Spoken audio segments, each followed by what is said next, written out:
Now, here goes. Okay, here we go. So, right, let's go into the group. Okay, so we are going here right now. Hi, Terry. Hi, good evening, John. How are you? Yeah, very, very, very well. Thank you. I'm just going to share into a few groups. Okay. It's all gone static actually. I don't know why. Uh-huh. You're it. Has it gone?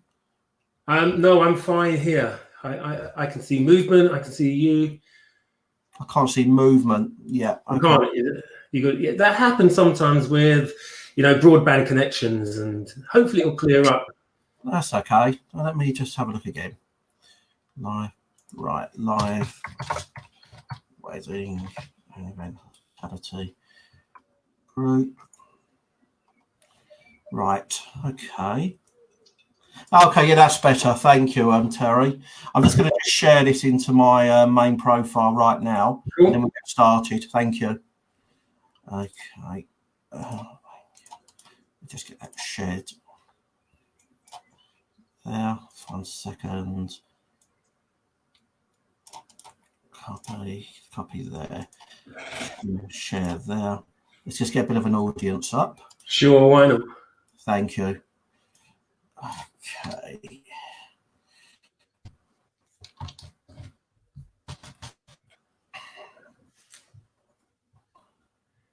All right, that's one. And let's put this into the coronavirus into my other big group. So let's share there to coronavirus into a group here. That's corona UK. One here. And let's paste there into Terry Lewis. Right. One more. One there. And I'll put you into the final group. I'll put you into my other live group. So share here and then that's going to go into the group here, and that's going to be variety. Okay, so here we go. Right. Okay, so right, let me just refresh everything, then we can start. Right. Okay, so live.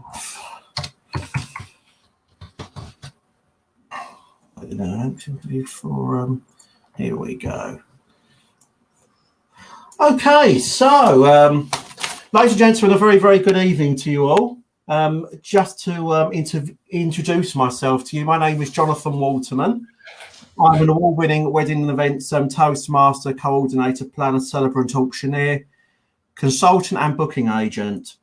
Today, I'm to be interviewing the man himself, Terry Lewis. Now, let me tell you a bit about Terry before we start. Terry is an 8-time judge, an 8-time award winner, shall we say, 2 international and 6 UK awards, and now sits on the judging panel for the Wedding Industry Awards, TWIA, and the Weddings Online Awards in the UK and Ireland, respectively. He's delivered wedding marketing talks in America, Dubai, Athens, and across England.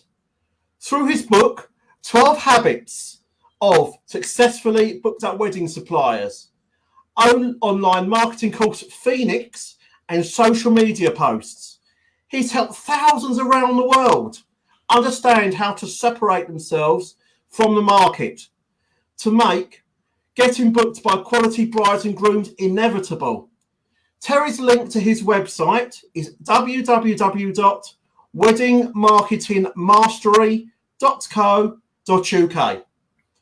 I really am honoured that Terry is happy to be interviewed by me. Following this interview, you'll have a chance to ask Terry and myself some questions. However, before we start, if I can ask you all just to close your eyes for 1 minute, that's in memorial of all of those COVID-19 victims who have unfortunately lost their lives during this terrible episode. Let's pray that they're resting in peace and they're being looked after by the Lord. So if I can ask you all just to close your eyes just for 1 minute in memory of them, please, and say your prayers. Thank you.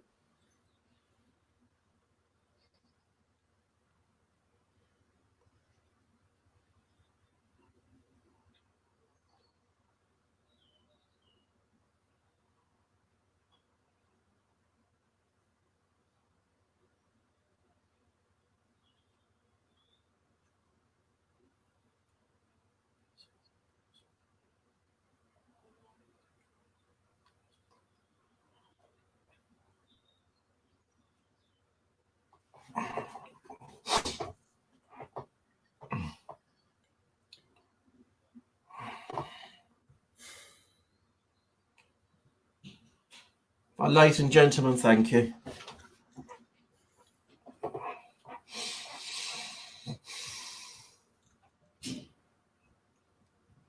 Yeah, hi Tichia, how are you? Thank you for joining us this evening. Any questions will be great. So, thank you very much, everyone. So, ladies and gentlemen, let's get started. Terry, a very good evening to you. Hi there, Jonathan. Very good evening to you, and thanks for having me on your live broadcast. Thank you very much. It's an absolute pleasure, and it's lovely to be interviewing you. So, if we can just first of all start, Terry, if that's okay, just please reiterate and tell people who you are and what you do. Please elaborate on the services you provide in a bit of detail, please. Sure, no problem. Well, I help wedding professionals to, in particular, wedding professionals who are struggling to get booked.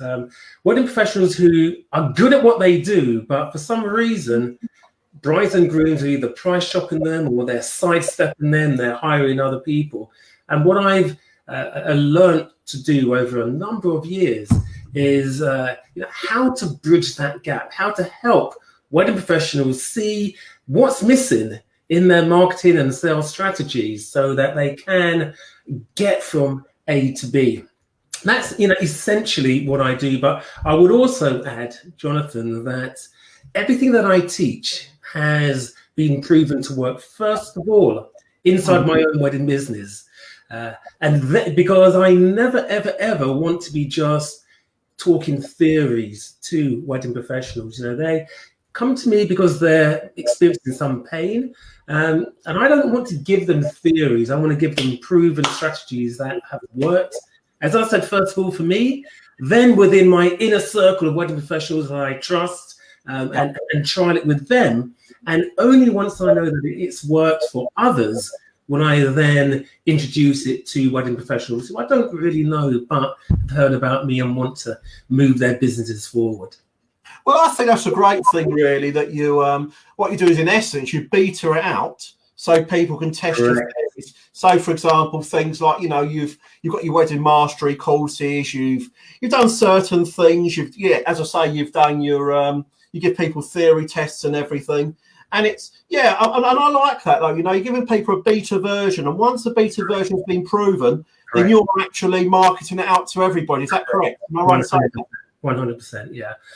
As I said, nothing that I teach is theory, or, I don't use somebody else's wedding business like a Petri dish or a test tube. You're getting something that has been proven to work by other people by the time it gets to you. Which is absolutely fantastic, really. And what you've done is, in essence, over all your years of experience, you've brought everything together to bring the best to the industry. Is that right? Yeah, absolutely. Yeah. And what I do is I find out where people are, because people come at different stages in their business, and so I can give you the step-by-step process. From whether you're right at the very beginning, you might be part way through, you might have been trying to figure things out for yourself for years, but wherever you are, I know what the next steps are, and I definitely can help. That's what I love doing. Well, this is absolutely fantastic, really. I mean, you're known as in the industry as a wedding, basically the marketing master, the guru, so to speak, as far as I'm concerned. I mean, do you want to tell us about some of your masterful techniques? Let us into a little secret, maybe one or two of your masterful techniques. Yeah. Well, it, there's not a magic wand. That's the first thing to get across. Some people kind of, they come to me and they expect results like that, or within a week or a couple of weeks. It doesn't work like that, and for people looking for shortcuts, I'm not your man, and I think people kind of know that shortcuts really end up being long cuts, because you might make one or two quick wins, but because you haven't built anything solid, it kind of falls apart after a while. So what I do is give people, as I say, the step-by-step process. So, as I said, it begins. It all depends upon where you are right now, as to how solid your base is. Building a brilliant, sought-after wedding business, a bit like building a house. You have to get that solid, deep foundation in place first, and then you've got to build brick by brick, on top. I look at my training almost like a building block system. And what a lot of people want to do is they try and build the roof of their house before they've got the foundation in. And it never, ever, ever works that way. Yeah. So, I would say, you asked for a tip, or, there aren't any sort of tips or anything. Everything has to be built up from the foundations. Yeah. But once you build your business correctly, and it is hard work, I don't want people to think that it's easy. It is hard work. Effort is required. But here's the truth. That you can go for the quick wins now and take the easy route, but you're going to have to keep on doing those quick things for as long as you are a wedding professional. But if you do the work once, you work hard now, believe me, things become easy for as long as you decide to become a wedding professional.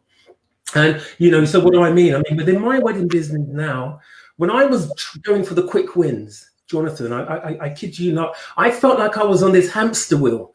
I was always marketing. I always had to be, like posting here or doing that, or, wedding fairs and magazine adverts.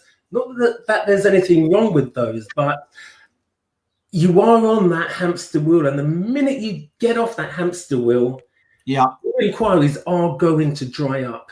Absolutely. But when you build your business in, the way that I teach, it's solid from the ground up, you do that hard work once. Now, no word of a lie, I get other people sending me leads on autopilot while I do other things. For example, even during this awful time, COVID-19, because of the systems that I've put in place, every single week, I've had at least 1 up to 3 bookings for 2021, 2022. And it's because of the way that I've built my business up. And it's not just unique to me. I've spoken to singers, venues, celebrants. I've talked to celebrants last night, other DJs, master of ceremonies. No matter what category you fall within the wedding industry, it is possible for you to, sometimes it just needs small changes, but it is possible to structure your wedding business in a way where you can get other people to send you leads on autopilot while you're doing other things. And, and I say that from experience of what I'm now experiencing inside my wedding business and what others have been able to achieve as well. Yes, absolutely. I mean, it all results in basically in drive and passion, doesn't it? Wanting to get there, don't say no in your mind. Having a can-do attitude, is that correct? Absolutely. There are certain things that successful people have to have. It's got to be congruent. It's got to be inside of you. And it's this. It's self-belief. Because once you believe in yourself firmly, right, that is a starting point to everything that I teach. Example, I remember when I started out as a wedding professional, Jonathan, I was underbooked, underpaid, and I was overworking. And a lot of it was down to, what I thought about myself. Yeah. I knew that I was, okay at what I was doing, but, I didn't think that I was good enough. Yeah. And, to be honest, even today, I still think that I can improve. I know I can improve myself. But, the difference between where I am now and where I was back then, a lot of it was to do with self-belief. Yeah. And when you have that, when you have that self-belief and you know that you can over-deliver on your bride and groom's expectations for their wedding, you know that you can be the difference no matter what you do. Whether you're the celebrant, the photographer, the videographer, the DJ, the master, Toastmaster, if you believe with all your heart that you can make the bride and groom's wedding, that in itself is a game changer, because you'll be able to articulate that pattern. That will come through in all of your marketing, be it written, be it, you can't even say face to face now, but on video calls. Your couples are going to sense that, and they're going to pick up on that. And once you believe in yourself, this then allows you to start charging your worth and getting your worth, because you believe in yourself, you believe in your pricing as well. And all of this business about, having to discount and, match what competitors are charging, that all goes out of the window. But the number one thing is self-belief. Well, I mean, it's the old saying. It's sort of the old saying, Terry, though, isn't it, really? People buy into people, don't they, generally? Absolutely, 100%, Jonathan. There's that old saying, that people hire people who they, like, they trust, and something else I can't remember. But I replaced the word like with love. They have to love you, or as you put it, buy into you. Because I can tell you this, that, if you meet up with a couple of bride and groom and they don't like you or fall in love with you, they're going to keep on looking. Yeah. Because if there's something missing in you or in I, we're not going to get hired. Absolutely. And that is okay, because even in my presentations, I tell my brides and grooms that, I'm not right for everybody. Back in the day when I started out, when I was being underbooked and underpaid, Jonathan, I promise you, every single couple that I got in front of, I wanted to win their business. Today, I do not. Today I know I know my avatar, I know my ideal bride and groom. And when I sense that two-way energy between us, then I know that we're right for each other. And I know that our weddings are just going to be off the scale. But, sometimes, you say you go to a party or, I don't know, networking, and you talk to people, but you're just not feeling it. No, that's right. Yeah. You're just not right for them. And that happens with couples sometimes as well. So today, I'm as selective about who I want to work for as my brides and grooms are as well.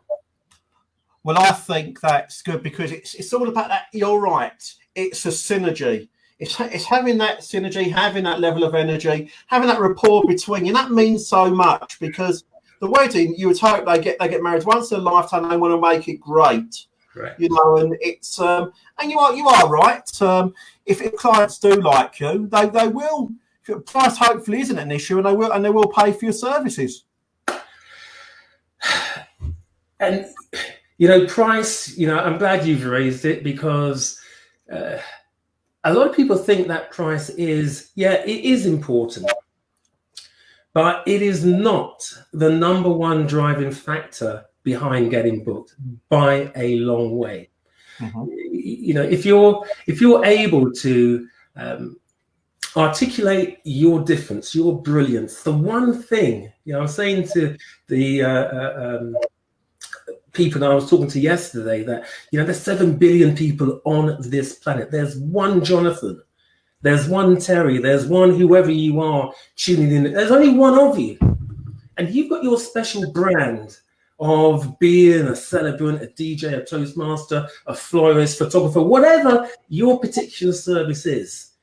Only you can deliver it in that way. And it's for you to shine a light on your brilliance and present that to couples in a way that will connect with them. And if you're right for each other and you develop that skill, and that is a skill. It took me years to get to the point where, you know, I can express myself to brides and grooms in such a way that I am going to be more likely to win the business. And you know, I would say this, that I came into the wedding industry out of a passion for what I do. And when I came into it, first of all, I had no idea, no real idea how to communicate with people. Yeah. And that is key in it, because, you know, we are in the people to people business. Yes. And if you cannot build that rapport quickly with brides and grooms, then you might end up struggling. And that's when you might be price shocked. Because if you cannot tell people what your unique difference is, then you end up looking like everyone else. That's when the price shoppers come in. Because, okay, so you're just like the next supplier that we're going to, you know, have a chat with. And you never want to be in someone else's category, ever. You know, you want to be unique. So find what it is that is unique about you. Find a way to highlight and to present it in a way that you stand out. And if you make that connection, price won't be the issue. Your availability will be. I mean, that is so good. What you've actually just said there, Terry, is fantastic for our viewers to listen to. And I think that's such a valid point. In other words, what Terry's saying, ladies and gents, is obviously look at your USP, your unique selling points. Where are you different from everybody else? How can you sell yourself to everybody else? Because at the end of the day, things will just come more naturally. If you've got the right products in place and they like you, you connect, then you'll be able to close a lot easier, and price won't be the issue. And I agree with Terry on that one. So, you know, thank you for explaining that, Terry. Thank you. My pleasure. Can I just kindly ask you as well, how long have you actually been in the industry for? How many years altogether, Terry? So I started as a wedding professional 2008, Jonathan. So yeah, just over a decade now. How did I get into it? So in a previous life, I worked in the City of London. Corporate finance was my trade, and I can remember I always promised when I left education. Well, I've never left education, but when I finished school and college. I always promised myself that I would only ever do what I loved doing for a living. You know, my background, I'm from a council estate, Chalk Hill Estate. They knocked it down. It was so bad, Jonathan. And you know, there's a lot of poverty when I was growing up. And, you know, I thought to myself, you know, I want to get out of this. So I studied hard at school. You know, Mum taught me well to do that. Value your education. I've never stopped learning. So I got myself into a position where I got a job in the city, and that's what I wanted to do. You know, I actually wanted to be a stockbroker. Couldn't become a stockbroker, but I got in on the other side of the fence, working for an institution. And what we did was, you know, we looked after the portfolios of large corporate blue chip companies. And we invested on the stock markets for them. So we were taking the orders and then giving to the stockbrokers. And I loved it. And then I got to the point when I just fell out of love with the city. I was waking up, hating the day, and then doing that literally for the end. And I got to a point where I thought, I'm out of here. And my exit, believe it or not, was through salsa dancing. I set up a salsa dance company, and the business, it became so, you know, it was the most popular in Essex. And then my partner at the time and I, we began touring the UK doing salsa. I was going to Dublin, you know, maybe once every 4 months to do some work. I was in Cork, I was in Belfast as well. Did a bit of a salsa promoting and DJing in Europe. Did a bit in Miami as well. It was just insane. And then one of my students one day said to me, Terry, we're getting married. We want you to be our DJ. That was 2008. And that's how I got into the wedding industry. Wow. And yeah, I just fell in love with it. I fell in love with it, and I then made another switch from salsa to weddings, and here I am today. Well, it's absolutely fantastic the way you've evolved. I mean, it's you've come out of the city, you've you started into salsa, you've been DJing, and now you've kind of evolved into this wedding marketing guru. So you've kind of and now you're helping people to find, you're helping people market their businesses so they get the right bride and groom. So it's just amazing, Terry, how it's all evolved for you, really.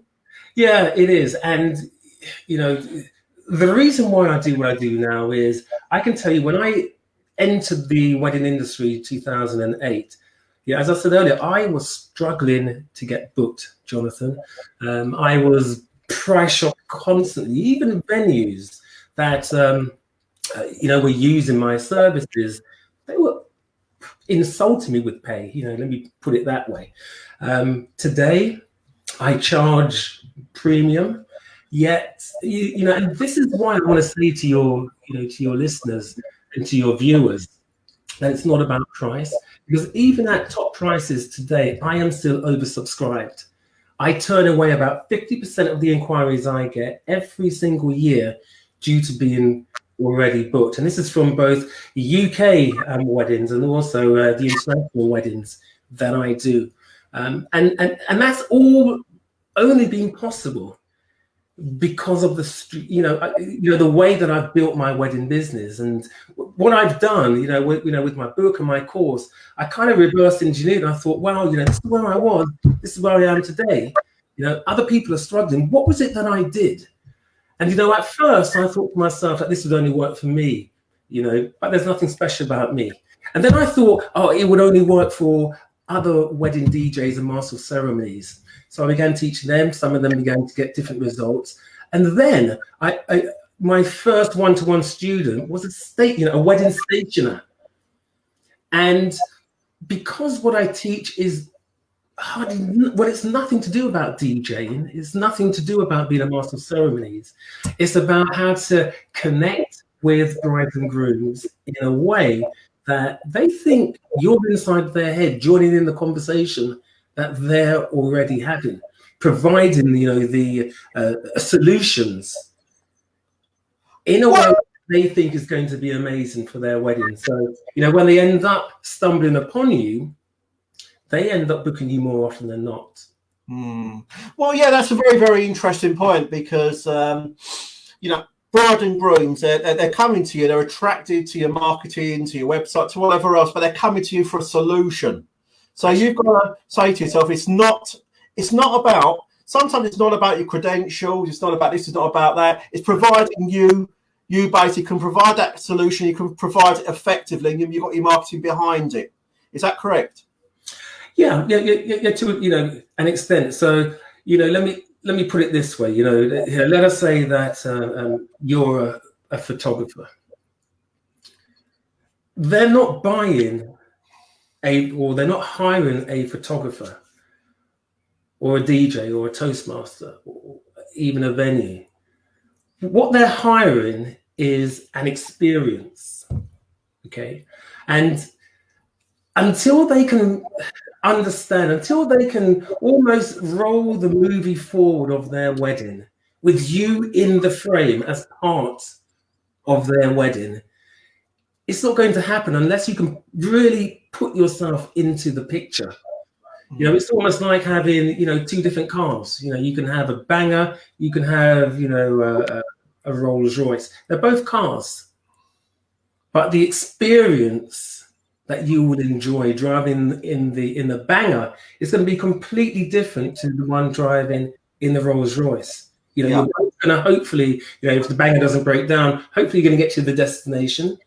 But it's the journey, and as long as you can, articulate your journey in a way that the bride and groom will enjoy. If you can do that successfully, then you're going to get hired more often than not. Yes, no, absolutely, and well explained. I think the listeners will take that on board, as have I. Actually, I mean, you've made some very, very, very professional points there. Just to move on to the next question there, Terry, if that's all right with you. I know obviously your forte is in wedding marketing, and that's your forte. Have you had much demand within the corporate sector at all for companies or on the event side of things for your training? Have I? Yes and no. I remember when I spoke in Dubai, I was talking about influencers that motivate, in particular, brides and grooms to hire. And he came up to me, I think it was the next morning at breakfast. He tracked me down. He said, "Terry, love your talk. What you explained in your talk yesterday, he was instilled in industry. He was there actually supporting his wife, who was a wedding planner. He was there on a jolly, the +1.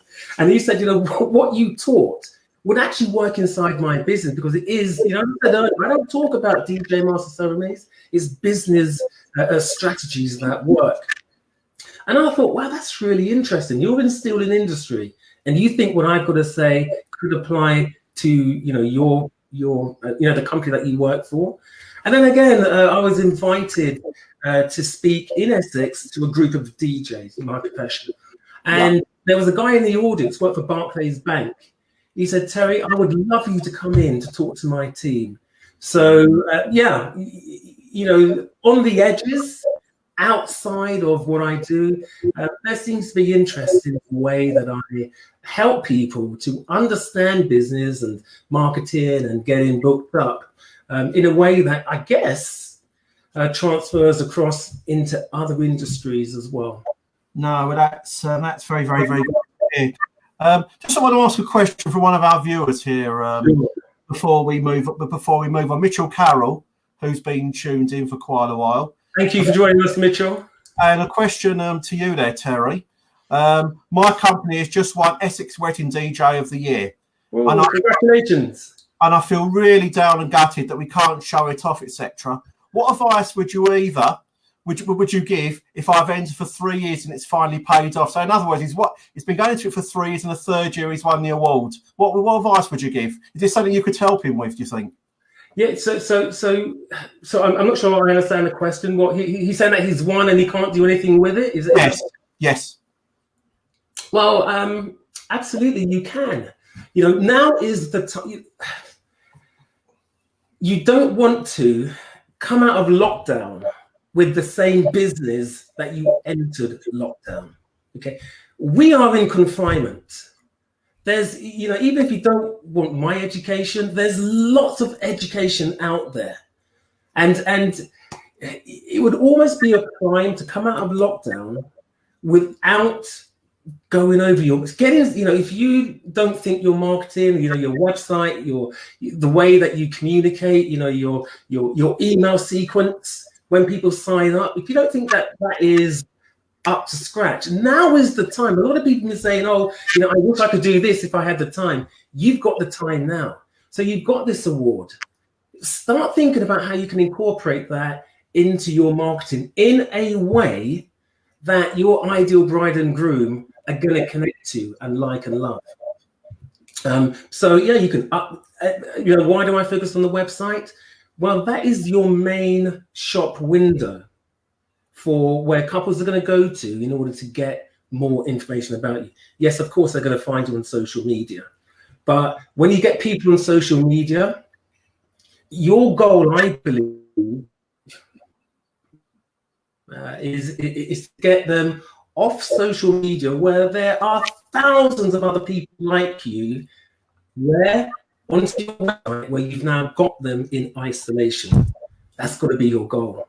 So, to say that, you can't use the award, I think if you're creative, you can use it. So update your website. Local papers, there's lots of COVID and Corona news in local papers. Put a press release together. Get it into your local newspaper. Talk to people who have blogs, wedding magazines, and just get your message out there. But to say that you can't use it, I think you can. Absolutely, you can. That's brilliant. Oh, thank you very much for answering that question. And thanks for the question as well. Mitchell's said, thank you very, very much for that. My pleasure. My pleasure. And just before we move on, Mitchell, if you want to have, a chat with follow-up questions, I'm an open book. Just send me, a message, and I'll happily go deeper for you as well. That's lovely. Well, what I'll do is I'll get Terry at the end as well. He'll just drop you a little something about his model as well, and if he can assist, obviously, we can take it forward from there. Absolutely. As well. So, yeah, just moving on to the next question there, Terry. Do you have any particular other markets within the wedding and events industry you want to develop and hone into? I mean, do you do more with, how can I say, with English, Afro-Caribbean, Asian, Jewish, or is it a mixture of everything? Or, how's it work for you? Oh, Jonathan, I've done 33 different nationalities, and I love it. Most of my brides and grooms are English, British, but for some reason I found a way of connecting with other nationalities outside. So let's try and put this into order. Obviously I get a lot of Afro-Caribbean work as well, and I do a lot of Asian weddings as well. I've done Jewish weddings as well, and then you get other Mauritian weddings. Oh my word, absolutely love doing Mauritian weddings. And the thing about, in particular, the Jewish and the Mauritian weddings that I've done, really hard to break into. But believe me, once you are in there, you are passed around the family if you're good at what you do. So it's possible to do this. But the other, to answer the question more fully, Jonathan, where you say, are there other markets that you want to develop? The one that I really, really, really want to get into so much more are the destination weddings. Every year I do a handful. I want to do so many more, only because I love traveling. My partner loves traveling as well. So when we get a destination wedding, we pack our suitcases and we're gone for at least, maybe 5 days, maybe up to a week. So I fly in at least a day, sometimes 2 days before. We then do the wedding, and then, we are then chilling out after. So that is my primary market. Obviously, on the other side of this awful virus, that I definitely want to grow even more. Oh, that's great. I mean, the destination wedding market's a rather large one. It's, obviously you've got Europe, you've got the Far East, you've got you've got the Americas. So there's a lot of potential and scale out there. And I think I've got full faith, obviously, in Terry with your marketing and the way the way you come over and you present yourself. I'm sure you'll crack it, and obviously, good luck to you on that one. Yeah. I mean, as I say, so far I've just done European weddings, but you've mentioned the Far East, where I love going, the Americas. Love to do a wedding in Hawaii. That's just a dream for me. Yeah. Hopefully one day. Who knows? Yeah, no, absolutely. I mean, so just moving on to the next question. Thank you for that. And I just would like to ask you, obviously you use social media a lot. What platforms do you prefer to use, and what's the most effective for you when it comes to social media? Or are you more into your website blogging? Do you have a particular preference there when it comes to marketing? Great question. So I never, maybe 1 or 2% will you find me promoting my own wedding business on social media. And the reason I don't do it is because I've got my marketing to a point where, as I said, I'm oversubscribed. So I don't really need to do it for that business. However, with the wedding marketing, a few people know about me, but there's a massive world out there, and I know that I can help wedding professionals. So, all the blogs that you're going to are on that particular business, because I don't think that I'm well known enough yet. My go-to is Facebook. Why? What is it? 2 or 3/4 of the world, or I think there's 7 billion on the planet. Just over 2 billion people are on Facebook. Not to diminish the effectiveness of all of the other platforms, But because Facebook is so big, that's where my focus is. So yeah, you will find me blogging, giving away tips and ideas that have worked, and then I think others may be able to get value out of. So yeah, Facebook is absolutely my go-to. You will find me from time to time as well on LinkedIn, because that it's kind of like the grown-up Facebook, isn't it? That's where the suit and ties come out, and people present a more professional image.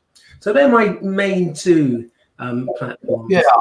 Yeah. No, thank you very, very much for that. It's quite interesting because Facebook seems to be it's very, very sort of standard. It's easy to use. You've got your business page, you've got your profile. Sure. Whereas you've got obviously Instagram, it's very, very visual. You can put all your photos up. And again, it depends. You can build that up in such a way too. What's your take on Twitter, Terry? I hardly ever use Twitter, Jonathan. I mean, I have a Twitter account, and I only ever remember I've got a Twitter account whenever I post on LinkedIn. It says, do you want to tweet? Do you want to tweet your LinkedIn post? And I thought, oh yes, gosh, I do have a Twitter account. So yeah, I'm sure it's brilliant. It's not something that I use. I've got no real expertise, so I can't really offer your listeners and viewers anything concrete there. I mean, Twitter's been around for absolutely ages. I'm sure it works. And if you are getting results out of it, then continue doing it. Yeah, no, absolutely. Now, the next question we've actually discussed, I won't go into you again with detail about expanding your portfolio. You've mentioned you want to go into destination weddings, etc., which we've discussed earlier. Just moving on to a question. Now, this question I'm going to ask you now is an interesting one because it's very, very, very controversial, and I'd love to hear your take on this one. Do you feel that wedding and events insurance should be standard to all clients, and why? No, I don't. Because I believe in free will. I believe people should have the right to either insure or not. Why do I say that? Because I guess I'm a bit of a risk taker myself. Sometimes if I go on a holiday, COVID, obviously, I might take out holiday insurance if I remember. Other times, I don't. I don't really take it out. So also, I guess because within my own wedding business, I've got this internal policy, which when I speak, it tends to be quite controversial as well, because people are again on one side clearly or on the other. And for me, it's the money back guarantee, which I guess kind of ties in, if you like, with the insurance, because if it goes wrong, you can claim on it. So I'm a firm believer in money back guarantees. Why? Because the big companies, and I don't always look inside our own industry for answers, Jonathan. Yeah. I like to look outside of what we do. So yeah, within our industry, there's differences of opinion, and I respect both sides. For me, I've got to make my own choice for my own wedding business, and I take my guidance and lead from my favorite companies. Apple is my #1 favorite company. I know if I go and I buy this from Apple and it doesn't work, without question, they're going to change it or give me my money back or whatever. I've got no problems with that at all.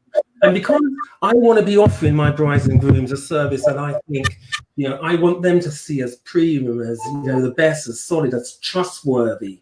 Yeah, that's why on all of my marketing, you will see, you will love everything that I do, or your money back. You don't need insurance with me. So maybe that's another reason why I don't think that brides and grooms should be forced to. It shouldn't be mandatory. Give them choice. At the moment, we still live in a democratic society. There's left and right. There's people in the middle, and there's people with strong views either side. My view is it's up to you. It's up to the individual bride and groom whether they should. Yeah, I mean, as I say, the controversy has been amazing, really, since day one of us going into lockdown, and obviously, you know, everything associated with COVID-19, and it turns out only 30% of brides took wedding insurance. Now, basically, the stats actually show that if people actually took wedding insurance 6 to 12 months before the COVID-19 started, some of the insurance companies were offering indemnities for the pandemic, but now nobody is at all. But you know, I think a lot of people are kind of in the are starting to come across again. It's like you say, it's whatever works for the individual. Yes. But some people are wanting that peace of mind that, you know, if a venue goes bust, or if they have a death in the family, or you know, a supplier goes bust, whatever, they're going to have that level of cover. So I suppose it's everybody to their own and how they feel, really, isn't it? Yeah, and if I could just follow up on that as well. You know, another reason why I am, I guess, anti-insurance is because for me, and I can only speak my own experiences, that whenever I needed to claim on an insurance, Jonathan, you know, be it car, be it, you know, theft, or, you know, be it damage to a mobile telephone, and there are so many wriggles, you know, like loopholes that insurance companies have come back on me on. You know, they don't, in my own experience, I'm not saying about anybody else, but in mine, you know, I found it hard to actually get paid on the insurance, that cover that I thought I'd taken out. And, you know, when I do look at some of the conversations online from unfortunate brides and grooms who were trying to claim back, they're having the same problems. And so that's another reason why I don't really have faith in the transparency, the clarity of what I am covered for. And I find that a lot of the brides and grooms are now experiencing that. Oh, I thought I was covered. You know, oh, I'm sorry, you know, this is force majeure, this is an act of God, this is this is that, this is the other. We're not paying. So that's another reason why I'm on the side of, yeah, it's up to you. Me, no, thank you. No worries. So thank you very much for advising the audience on your feelings towards insurance. Yeah, and I would reiterate, please, you know, this is just my view, and I respect people who are completely on the other side of the fence. You know, thank you. And I don't use, you know, to online wars with people. That's just me. You know, I do me, you do you. Thank you, Terry. So, you know, before we move on, we just got a few questions next. I've got a question here from a very good friend of mine, a wedding professional, Avatar Thetti. I'm not sure. Avatar. I know Avatar. How you doing? Yes. So Avatar would welcome. You 2 questions. He's asking, do awards mean anything in the real world? Which community hosts the best weddings? Which community hosts the best weddings? And he's also put, do awards mean anything in the real world? To your question to you. Yeah. And again, Avatar, you know, there are 2 camps here, and this is another one that always ignites debate, you know, passionate debate on both sides. Let me tell you where I fall, first of all. You could probably guess. You know, I'm a judge for 2 award organizations. I've won 8 awards. So, of course, I 100% believe that awards do mean something in the outside world. Now, again, I can only share my own experience. You know, I'm not one for speculating or anything. I tell you as it is from the way that I have lived it. And I can tell you this, that brides and grooms are blown away by the awards that I have.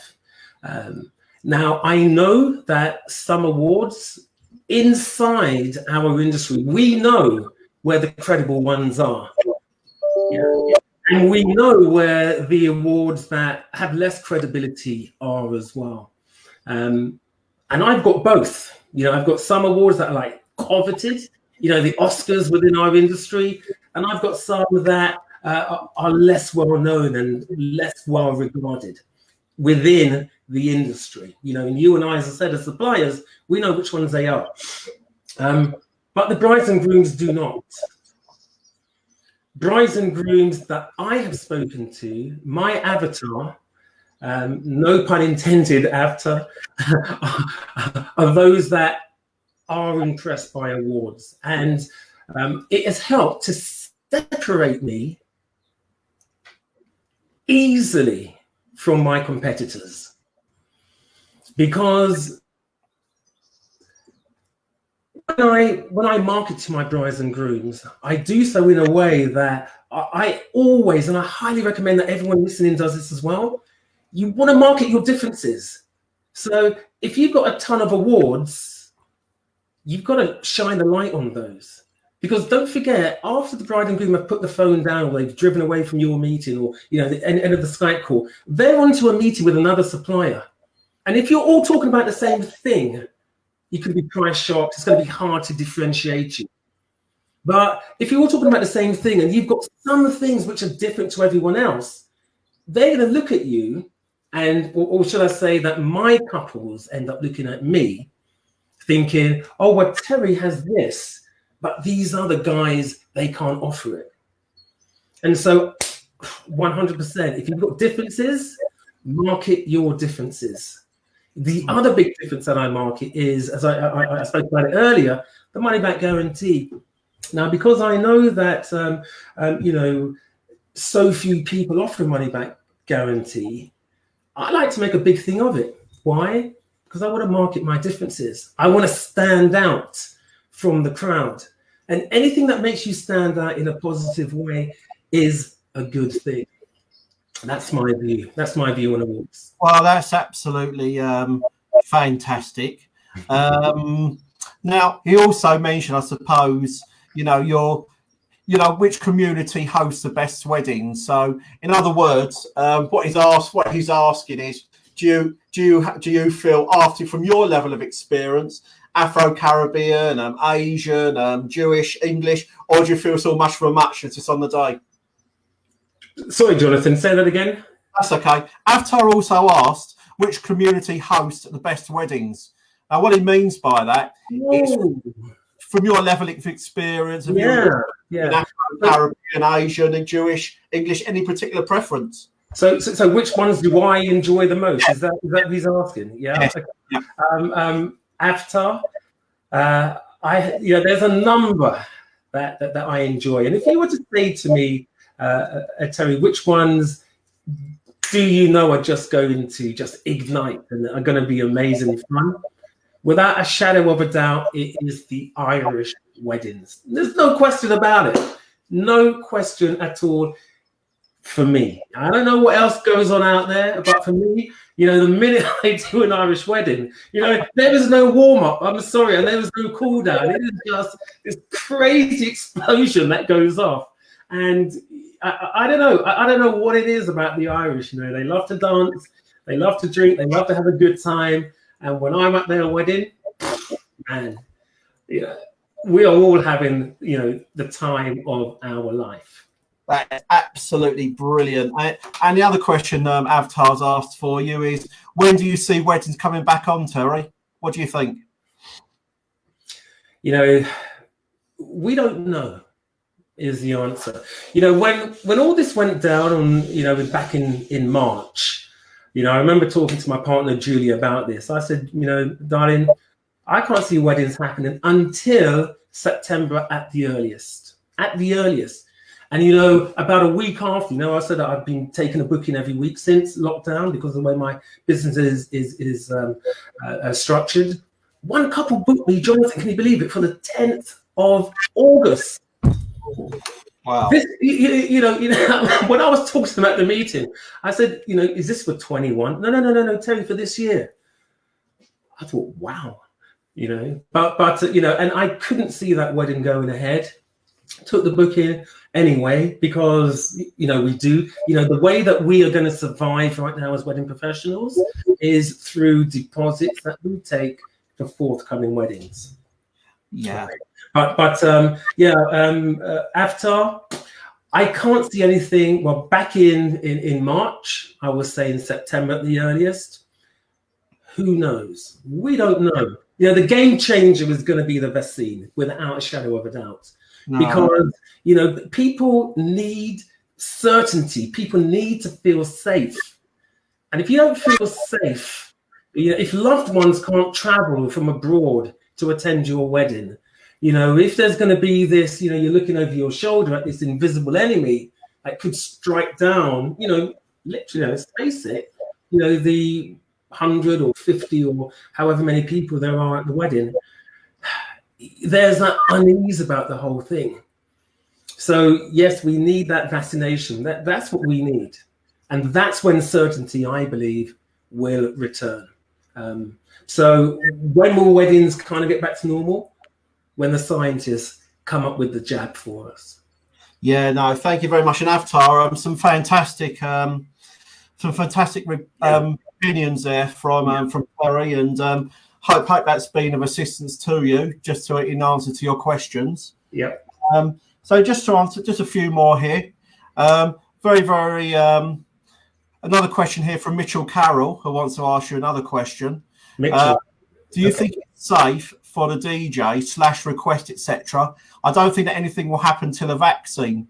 So do you say, in other words, what he's saying is, do you feel that as soon as a vaccine comes out, do you think things will become a little bit easier? Do you think obviously the things will go back to normal, or do you reckon it'll be a while after?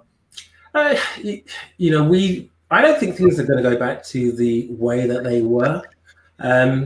So no to that question.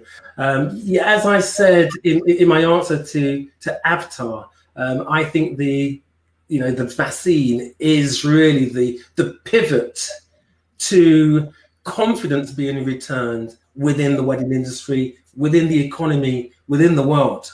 Because until that, people just won't feel. I say people, you know, and I can talk for everyone. This is how I feel, you know, and I can't, you know, keep expressing this enough. These are just my opinions as to what I think will happen within our industry. Yeah, no, that's good. You know, what you've said is very, very good for our listeners now. Avatar, Mitchell, and all the other people that are tuned in are taking all this on board, and it's you know, it's very, very good and very useful information. So thank you so far, Terry. Just moving on, basically. Obviously, you've said about the future of the wedding industry. You've just obviously mentioned to that about that really that it's uncertain, and we've just got to sit on the fence, and we've just got to follow the government directives, and hopefully sooner or later we'll get back into it, you know. And but we'll see. It's like anything, really. We don't know how many changes are going to take place, but I think it's going to be a whole new game for us all, really, isn't it? The whole thing. It is. Yeah. You know, some people are talking about sort of 50 numbers capped at 50, some 30. You know, we really don't know. No. You know, can you imagine the first dance, or you know, people dancing, you know, in Spain? I don't know what it looks like. Who knows? Oh, that's right. And thank you for that one. And the final question, Terry, to you. Can I ask you, what else would you like to add to this amazing interview? Is there anything else you would like to add to the viewers so they can? So is it, you know, you might want to give any more advice or anything, or summing it up? Yeah.